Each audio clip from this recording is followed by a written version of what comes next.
नमस्कार, good morning. Chhattisgarh में स्वागत है आप सभी का। आप देख रहे हैं Biz24। मैं हूं आपके साथ श्रवण तंबोले। बुलेटिन की शुरुआत करते हैं। सबसे पहले देख लेते हैं इस वक्त के हेडलाइंस।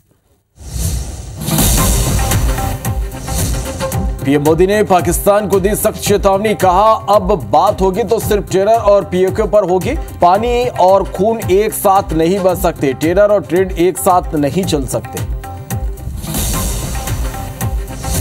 आज देश भर में तिरंगा यात्रा निकालेगी बीजेपी। ऑपरेशन सिंदूर की उपलब्धियां बताएगी बीजेपी। 23 मई तक निकाली जाएगी यात्रा। केंद्रीय मंत्री शिवराज सिंह चौहान का रायपुर दौरा। आज मंत्रालय में शिवराज लेंगे कृषि और ग्रामीण विकास विभाग की बैठक। सीएम साहब भी रहेंगे मौजूद। बीजापुर की कर्रे गुट्टा में सुरक्षा बलों का बड़ा नक्सल ऑपरेशन। मुठभेड़ में अब तक 31 नक्सली मारे गए, 20 नक्सलियों को ही पहचान। 17 मई से फिर शुरू होगा आईपीएल। 6 मैदानों में खेले जाएंगे मैच। 29 और 1 जून को होगा क्वालिफायर, 3 जून को फाइनल।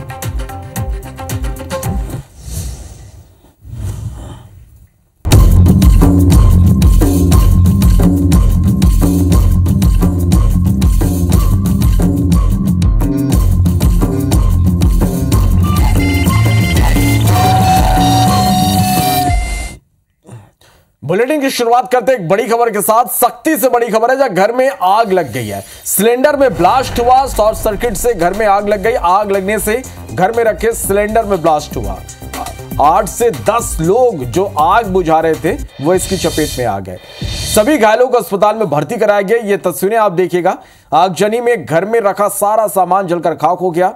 सरवानी गांव की यह घटना है, तो यह बड़ी खबर आप तक पहुंचा रहे। तस्वीरें भी आप देखिए, चाहे घर में आग लग गई, सिलेंडर में ब्लास्ट हुआ, शॉर्ट सर्किट से घर में आग लगी और घर में आग लगने से घर में रखा हुआ सिलेंडर ब्लास्ट हो गया और इसके बाद आग बुझा रहे 8 से 10 लोग इसमें झुलस गए, घायल हो गए। सभी को अस्पताल में भर्ती कराया गया। और इस खबर पर ज्यादा जानकारी के साथ हमारे सहयोगी नेतराम बघेल सख्ती से हमारे साथ लाइव जुड़ रहे हैं। नेतराम, एक बड़ा हादसा यहां पर हुआ। घर में आग लग गई और इसके बाद सिलेंडर ब्लास्ट हो गया। आग बुझा रहे कई लोग इसमें झुलस गए। सभी की स्थिति कैसी और कैसे ये पूरा हादसा हुआ? जी देखिए, फिलहाल जो है अभी सभी की स्थिति गंभीर रूप से घायल है और सभी घायलों के इलाज के लिए अस्पताल में भर्ती किए गए हैं। घायलों का इलाज जारी है।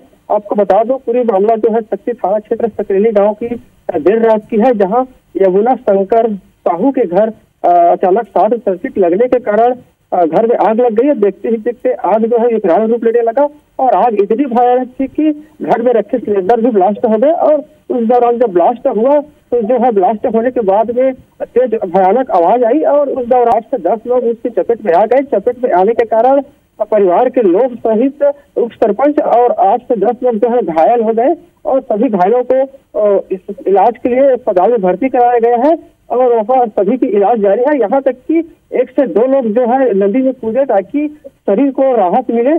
और इस आग लगने की घटना के बाद में फायर ब्रिगेड को सूचना दी गई थी, मगर सक्ती जिले में एक भी फायर ब्रिगेड नहीं है, जिसके कारण जो है फायर ब्रिगेड पहुंचने में देरी हुई, जिससे आग और तेजी से बढ़ने लगी और आग बुझा नहीं जा सकी।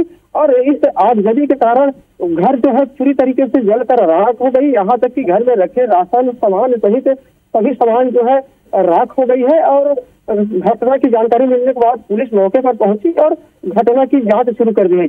चलिए, बहुत शुक्रिया नेतराम आपका सब जुड़ने के लिए, तमाम जानकारी के लिए। बढ़ते आगे, अंबिकापुर से एक बड़ी खबर है, जहां युवती ने फांसी लगा ली है। फांसी पर लटकता युवती का शव मिला है। घर में युवती ने दुपट्टे से फांसी लगाई है। युवती के फांसी लगाने का कारण अज्ञात है। दरिमा थाने के ग्राम पंचायत बालको की घटना है। पुलिस जांच में जुटी है। अभिषेक हमारे संवाददाता फोन लाइन पर जुड़े। अभिषेक, युवती ने फांसी लगाई है, क्या कोई कारण का खुलासा हो पाया? क्या अपडेट इस पर? देखिए, अब तक कारणों का खुलासा नहीं हुआ है, लेकिन बीती रात बताया जा रहा है कि परिवार के लोगों का कहना है कि युवती बिल्कुल सामान्य तरीके से अपने कमरे में गई थी और कोई भी इस तरह की घटना का कारण स्पष्ट नहीं हो पा रहा है कि आखिर युवती ने फांसी क्यों लगाई है। लेकिन आज सुबह जब युवती ने काफी समय तक दरवाजा नहीं खोला, तब खिड़की से जो परिवार के लोग हैं उन्होंने देखा, तब युवती का जो शव है उसी के दुपट्टे से लटकता हुआ मिला था। इसकी सूचना तत्काल पुलिस को दी गई है। पुलिस मौके पर पहुंची हुई है और तमाम बिंदुओं पर जांच की जा रही है कि आखिर जो युवती की आत्महत्या का कारण क्या है और इससे पीछे और क्या क्या कारण हो सकते हैं। फिलहाल पुलिस मौके पर पहुंची हुई है श्रवण, और जांच जारी है। चलिए, आप नजर बना के रखिएगा, अपडेट दर्शकों तक पहुंचाएंगे। शुक्रिया पूरी जानकारी के लिए।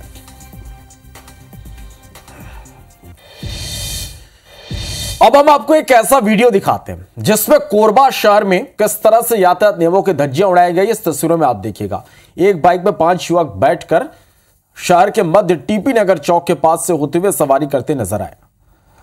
जो वीडियो अभी ये सोशल मीडिया पे वायरल हो रहा, हिंदी गाने के साथ इसे अपलोड की गई है और यह बताया जा रहा है कि बाइक का नंबर UP 64X9759 है। बाइक सवार युवक कुआं भट्टा से होकर शहर की ओर घूमते हुए नजर आए। यह वीडियो शाम के वक्त का बताया जा रहा है। सोशल मीडिया में वीडियो वायरल होने के बाद एक तरीके से कोरबा पुलिस को खुली चुनौती मिली है। हालांकि पुलिस अभी तक इस पर कोई कार्रवाई पुलिस की ओर से नहीं की गई है। ये तस्वीरें आप देखिए, एक बाइक पर 5 युवक सवारी करते हुए नजर आ रहे हैं। बाकायदा एक वीडियो इसका बनाया गया, सोशल मीडिया पर एक गाने के साथ अपलोड किया गया। पुलिस के लिए चुनौती है। लगातार इस तरह की तस्वीरें निकलकर सामने आती है जहां पर यातायात नियमों की खुलेआम धज्जियां उड़ाई जाती है और अब तक इस मामले में कोई कार्रवाई नहीं की गई है।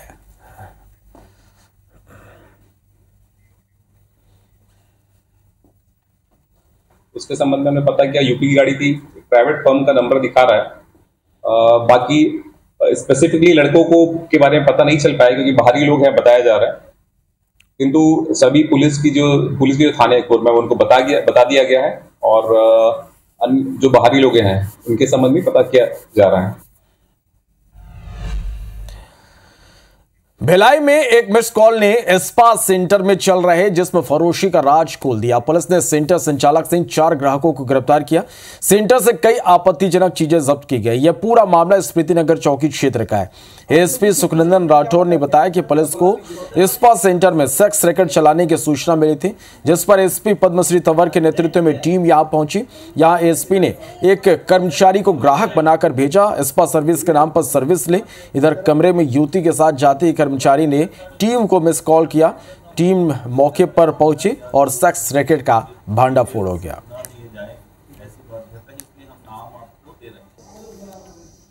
ने एक पॉइंटर फिक्स किया था। पॉइंटर को ये समझाया गया था कि वो ग्राहक बन के वहाँ पर जाएगा और वो ग्राहक बन के वहाँ पर गया है। होटल की संचालिका से सर्विस लेने की उसने बात कही और उसको जो हमने नोट प्रोवाइड कराए थे उसको उसने संचालिका ने दिया। संचालिका ने नोट लेने के बाद उसे रूम के अंदर भेज दिया था और जब युवतियाँ वहाँ अंदर कमरे में आई तो उसने हमें मिस कॉल देकर अलर्ट किया और मिस कॉल मिलने के तुरंत बाद हमने रेड कार्यवाही की है। बीजापुर जिले में नक्सलियों के खिलाफ सबसे बड़ा ऑपरेशन जारी है, कर्रे गुट्टा ऑपरेशन। पुलिस नक्सली मुठभेड़ में मारे गए 22 नक्सलियों के शव में से 11 नक्सलियों के शव की शिनाख्त कर ली गई है और शव को परिजनों को सौंप दी गई। बाकी बचे 11 नक्सलियों के शव की शिनाख्त की प्रक्रिया जारी है। मामले में कांग्रेस विधायक विक्रम शाह मंडावी ने सवाल खड़े किए। उन्होंने कहा कि आखिर सरकार बताएं कि नक्सलियों के शव को पहचान करने में इतने दिनों का वक्त क्यों लगा। सरकार बताए कि मारे गए लोग नक्सली हैं या फिर ग्रामीण। सरकार को अपनी स्थिति स्पष्ट करना चाहिए। लगातार विपक्ष की हैसियत से हमारे प्रदेश कांग्रेस कमेटी के अध्यक्ष ने भी इस बात को कहा है कि सरकार को अपनी स्थिति स्पष्ट करना चाहिए। अभी तक भी सरकार की तरफ से कोई भी इस मामले में प्रेस विज्ञप्ति या स्टेटमेंट नहीं आना कहीं न कहीं मामले को संदेह और बनाता है। हम भी मांग करते हैं कि इस मामले में जल्द से जल्द सरकार की तरफ से विज्ञप्ति आए या स्थिति स्पष्ट होना चाहिए। दंतेवाड़ा में 6 नक्सलियों ने सरेंडर कर दिया। इसमें एक इनामी महिला नक्सली भी शामिल है। महिला नक्सली पर 1 लाख रुपए का इनाम है। आत्मसमर्पित महिला नक्सली कुमारी मोताय आमदाई एलओएस सदस्य के पद पर काम कर रही थी। समर्पण करने वाले नक्सली अलग अलग इलाकों में सक्रिय रहे। आत्मसमर्पित नक्सलियों को पुनर्वास नीति के तहत 50,000 रुपए की सहायता राशि दी जाएगी। इसके साथ ही छत्तीसगढ़ शासन द्वारा मिलने वाली अन्य सुविधाएं दी जाएंगी। लोन वर्राटू अभियान के तहत अब तक 230 इनामी सहित कुल 973 नक्सलियों ने आत्मसमर्पण कर समाज के मुख्य धारा से वो जुड़ चुके हैं।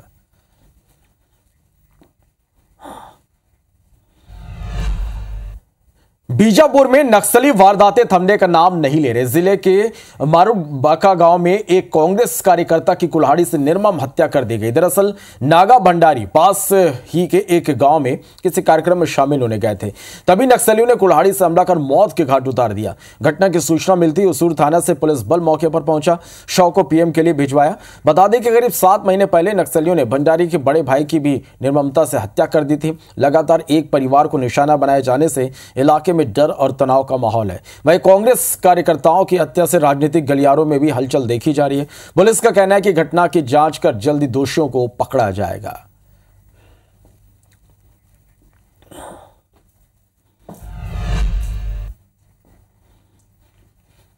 चलो रायपुर से बड़ी खबर है। छत्तीसगढ़ बीजेपी ने कार्टून पोस्टर जारी किया है। पीएम मोदी ने देश के नाम संदेश जारी किया और उसके बाद बीजेपी ने ये पोस्टर जारी किया। सोशल मीडिया पर पोस्ट करते हुए लिखा, भारतीय सेनाओं का सीधा संदेश, अब गोली का जवाब गोला से दिया जाएगा। तो बीजेपी ने कार्टून पोस्टर जारी किया। इस वक्त आप देख पा रहे हैं, कल प्रधानमंत्री नरेंद्र मोदी ने राष्ट्र के नाम संबोधन दिया, राष्ट्र को उन्होंने संबोधित किया। पीएम मोदी के देश के नाम संदेश पर यह पोस्टर सोशल मीडिया में पोस्टर जारी करते हुए बीजेपी ने लिखा कि भारतीय सेनाओं का सीधा संदेश, अब गोली का जवाब गोला से दिया जाएगा।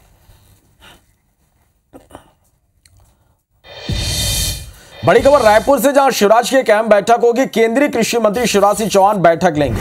मंत्रालय में सुबह 10 बजे बैठक लेंगे। कृषि और ग्रामीण विकास विभाग की बैठक लेंगे। बैठक में मुख्यमंत्री विष्णुदेव साय शामिल होंगे, मंत्री विजय शर्मा और रामविचार नेताम भी शामिल होंगे। तो यह बड़ी खबर आप तक पहुंचा रहा है। केंद्रीय कृषि मंत्री शिवराज सिंह चौहान छत्तीसगढ़ के दौरे पर हैं। मंत्रालय में सुबह 10 बजे बैठक लेंगे। कृषि और ग्रामीण विकास विभाग की बैठक लेंगे। बैठक में मुख्यमंत्री विष्णुदेव साय शामिल होंगे, मंत्री विजय शर्मा और रामविचार नेताम भी शामिल होंगे।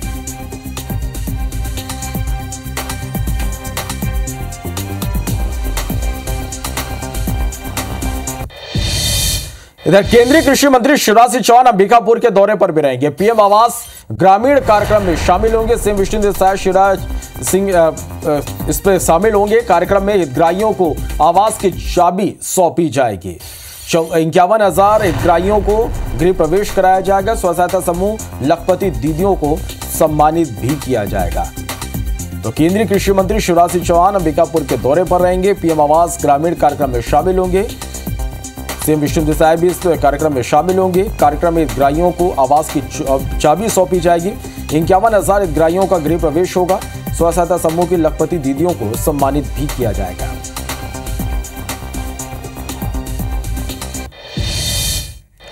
बिलासपुर जिला सहकारी केंद्रीय बैंक के 106 कर्मियों की बर्खास्तगी के मामले में हाईकोर्ट की डिवीजन बेंच ने बैंक की अपील आंशिक रूप से स्वीकार कर ली। कोर्ट ने सहकारी बैंक की अपील पर सिंगल बेंच के आदेश को निरस्त कर दिया, जिसमें सहकारी बैंक के कर्मचारी की बर्खास्तगी को गलत ठहराते हुए उन्हें सेवा में बहाल करने का आदेश दिया गया था। कोर्ट ने जिला सहकारी केंद्रीय बैंक को यह आदेश दिया कि वो निकाले गए कर्मचारियों का पक्ष जानने के बाद ही ये तय करे कि उन्हें नौकरी पर रखना है या बर्खास्त करना है। दरअसल 2016 में जिला सहकारी केंद्रीय बैंक प्रबंधन ने 106 लोगों को नियुक्ति दी थी, जिन्हें बाद में बर्खास्त कर दिया गया। इस मामले में 29 कर्मचारियों के ने हाई कोर्ट में याचिका दायर कर कार्रवाई को चुनौती दी। Justice A.K. प्रसाद के सिंगल बेंच ने जिला सहकारी केंद्रीय बैंक के संबंधित कर्मचारियों की सेवा समाप्ति का आदेश निरस्त कर दिया था।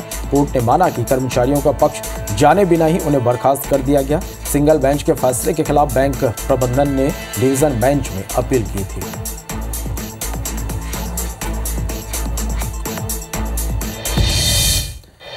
मनेन्द्रगढ़ चिरमिरी भरतपुर जिले में IBC 24 की खबर का एक बड़ा असर हुआ। हमने जिले के कुंवारपुर में स्थित पुलिस चौकी में पुलिस कर्मियों के बैरक में रहने की खबर प्रमुखता से दिखाई।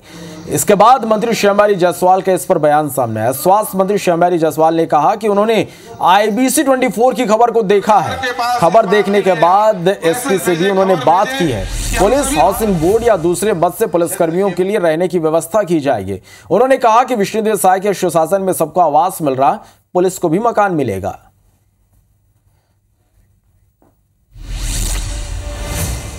इस विषय में SP साहब से बात हो रही है और पुलिस हाउसिंग बोर्ड से बात करके जल्द ही उनके रहने के लिए वहाँ व्यवस्था कराएंगे और अगर उससे नहीं होगा तो अन्य मत से करके निश्चित रूप से उनकी व्यवस्था करेंगे। माननीय विष्णुदेव साय जी के सुशासन है, सभी लोगों को आवास मिलेगा। आम जनता को प्रधानमंत्री आवास मिल रहा है, पुलिस को भी मकान मिलेगा। अन्य विभाग के लोगों के भी मकान बनाए जाएंगे। छत्तीसगढ़ में सुशासन तिहार का तीसरा चरण जारी है और इसी कड़ी में विधानसभा अध्यक्ष डॉक्टर रमन सिंह सोमवार को राजनांदगांव जिले के डेटसरा गांव पहुंचे और वहां आयोजित समाधान शिविर कार्यक्रम में शामिल होकर ग्रामीणों की समस्याएं और शिकायतें सुनी। इस दौरान उन्होंने गांव में लगभग 1 करोड़ 21 लाख रुपए के 22 कार्यों का लोकार्पण और भूमि पूजन किया। वह विभिन्न विकास कार्यों की स्वीकृति भी दी। विधानसभा अध्यक्ष ने ग्राम डेटसरा में नए पंचायत भवन की स्वीकृति दी। 16 लाख रुपए की लागत से गौरव पथ निर्माण, 3 लाख रुपए की लागत से सांस्कृतिक भवन का निर्माण, 3 लाख रुपए की लागत से सीसी रोड निर्माण की स्वीकृति दी गई। इस दौरान उन्होंने हितग्राहियों को 58 आयुष्मान कार्ड, 151 राशन कार्ड का वितरण भी किया।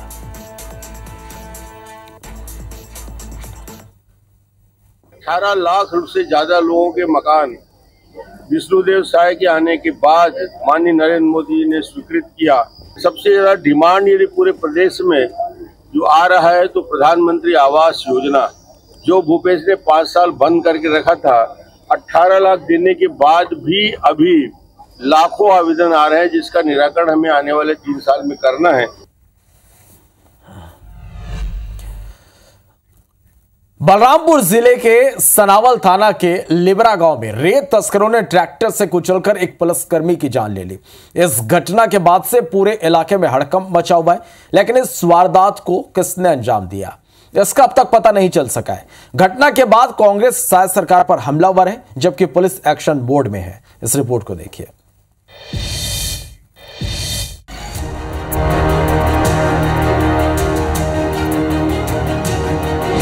छत्तीसगढ़ में रेत का बड़ा खेल, माफिया के आगे प्रशासन ढेर। कौन लगाएगा रेत माफिया पर लगाम? रेत माफिया पर क्यों नहीं है प्रशासन का खौफ? ये ऐसे सवाल हैं जो गाहे बगाहे छत्तीसगढ़ में सामने आ ही जाते हैं, लेकिन प्रशासन है कि इन पर कार्रवाई नहीं कर पाती। अब तो इन्होंने इंतहा पार कर दी है। छत्तीसगढ़ के बलरामपुर में रेत माफिया ने एक पुलिस कर्मी के ऊपर ट्रैक्टर चढ़ा दिया, जिससे पुलिस जवान शिव भजन सिंह की मौके पर ही मौत हो गई। घटना सनावल थाना क्षेत्र के लिब्रा गांव की है। इस इलाके को कृषि मंत्री रामविचार नेताम का गृह क्षेत्र माना जाता है। झारखंड की सीमा से लगा हुआ लिब्रा गांव नदी के कारण 2 राज्यों में विभाजित हो जाता है। काफी सालों से यहाँ रेत की अवैध तस्करी की जा रही है, लेकिन आज तक प्रशासन की ओर से इस मामले में कोई बड़ी कार्रवाई नहीं की गई है। मेरा भाई पुलिस में थे, उसको घटना हुआ है रात में, फोन किए थे गांव में, तब गांव वाला बताया कि बचन के एक्सीडेंट हो गया है। रेत की तस्करी रोकने के लिए 4 पुलिसकर्मी मौके के लिए रवाना हुए थे, लेकिन तस्करों ने सिर्फ 1 पुलिसकर्मी की हत्या की, जबकि बाकी पुलिसकर्मी मौके से भाग खड़े हुए। इसको लेकर अब सवाल उठने लगे हैं। स्थानीय लोगों के मुताबिक जिले के कनहर समेत अन्य नदियों से लगातार रेत की तस्करी की जा रही है और तस्करों के हौसले इतने बुलंद हो गए हैं कि अब वो प्रशासन के ऊपर भी हमला करने लगे हैं। पुलिस वाले पूरा बालू रोकने के लिए, वहाँ पर बालू का चोरी हो रहा था, उसको रोकने के लिए गए हुए थे 4-5 लोग। जितने भी कनहर नदी से लेकर हर नदी पर गाड़ी ट्रैक्टर लगे रहती है और ग्रामीण रोकने का प्रयास करते हैं तो रोकने का थम भी नहीं लगता है। बड़े बड़ी मशीनें लगाकर ट्रकों से, ट्रैक्टरों से भारी मात्रा में रेत निकाला जाता है। प्रशासन इस पर कड़ी कार्रवाई करना चाहिए।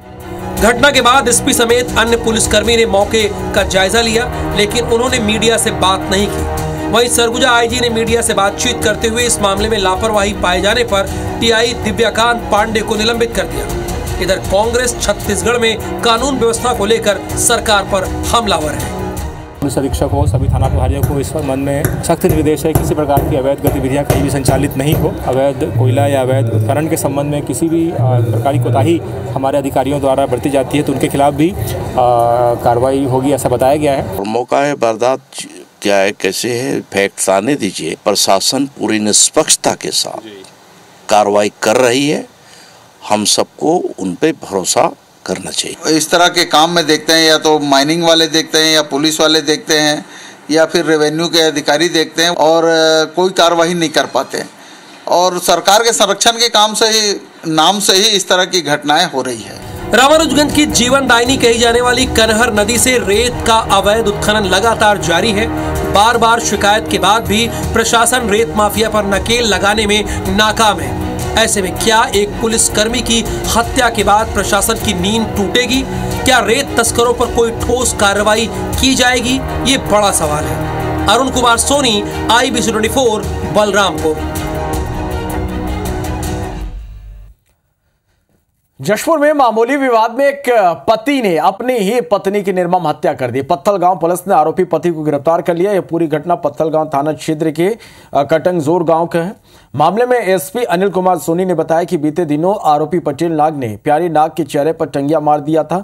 हमले में वो गंभीर रूप से घायल हो गई थी, जिसके बाद उसे मेडिकल कॉलेज अस्पताल अंबिकापुर में भर्ती कराया गया था, जहां इलाज के दौरान उसकी मौत हो गई। जिसके बाद मामले में केस दर्ज कर आरोपी पति को गिरफ्तार कर लिया गया। आरोपी ने अपने अपराध कबूल कर लिया।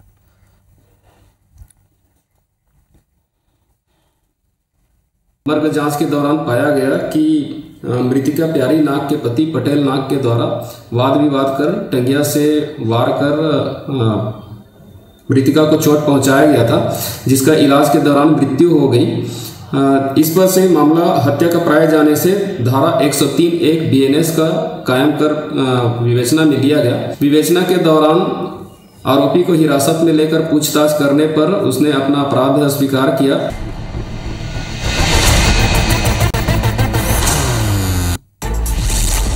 भोपाल में आज मोहन कैबिनेट की बैठक होगी। इसके अलावा सीएम पिछड़ा वर्ग और घुमंतु जाति विभाग की समीक्षा करेंगे। सीएम डॉक्टर मोहन यादव आज जबलपुर के दौरे पर रहेंगे। IT पार्क में संदीपानी विद्यालय का भूमि पूजन करेंगे। दिल्ली में पूर्व मंत्री गिरिराज दंडोतिया से सिंधिया मिलने पहुंचे। पूर्व मंत्री शिवपुरी में सड़क हादसे में घायल हुए थे। नर्मदापुरम में वेयर हाउस संचालक ने आत्महत्या कर ली। कर्ज से परेशान होकर संचालक ने यह कदम उठाया। मंडला में तेज रफ्तार कार खाई में गिर गई। हादसे में कार सवार लोग घायल हो गए। देर रात की घटना है। डिंडौरी में 2 बाइक में आमने सामने भिड़ंत हो गई। हादसे में एक युवक की मौत हो गई। 2 लोग गंभीर रूप से घायल हुए। मुरैना में पुलिस से बचने के लिए रेप का आरोपी टावर पर चढ़ गया। काफी देर बाद आरोपी को पुलिस ने नीचे उतारा। शिवपुरी में पुरानी रंजिश को लेकर युवक से मारपीट की गई। 4 आरोपियों के खिलाफ केस दर्ज किया गया। जबलपुर में नरवाई जलाने को लेकर 2 पक्षों में विवाद हो गया, जिसमें दोनों पक्ष के 6 लोग घायल हो गए। सतना पन्ना हाईवे पर ट्रक ने बाइक सवार युवकों को टक्कर मार दी। 2 भाइयों की मौत हो गई। सागर में हुए अंधे कत्ल के आरोपी को पुलिस ने गिरफ्तार कर लिया। मृतक और आरोपी के बीच कहासुनी हुई थी। मुरैना में अवैध रेत खनन करते हुए ट्रॉली और ट्रक को जब्त किया गया। मुखबिर की सूचना पर कार्रवाई की गई। मुरैना में गल्ला व्यापारी से लूट करने वाले 3 आरोपियों को पुलिस ने गिरफ्तार किया। कट्टा दिखाकर व्यापारी से लूट की थी। इंदौर में दुकान कर्मचारी की हत्या करने वाले आरोपी को पुलिस ने गिरफ्तार कर लिया। आरोपी ने पैसों के लिए घटना को अंजाम दिया था। सागर पुलिस ने एक ट्रक से 463 पेटी अवैध शराब जब्त की और एक आरोपी को गिरफ्तार किया। खरगोन में बेसा नीमा समाज ने भारतीय सैनिकों की सलामती के लिए नारायण कवच का पाठ किया। 11 पंडितों ने पाठ किया। इंदौर में बुजुर्ग व्यक्ति से लूट करने वाले 3 आरोपियों को पुलिस ने गिरफ्तार किया है। 6 लाख रुपए की लूट हुई थी। ग्वालियर में अज्ञात वाहन ने एक बाइक को टक्कर मार दी। बाइक सवार देवर भाभी की मौके पर मौत हो गई। हटा में कार और ई रिक्शा में टक्कर हो गई। हादसे में एक महिला की मौत हो गई। 4 लोग घायल हो गए। ग्वालियर में तेज रफ्तार कार ने ई रिक्शा को टक्कर मार दी। हादसे में 5 लोग घायल हो गए।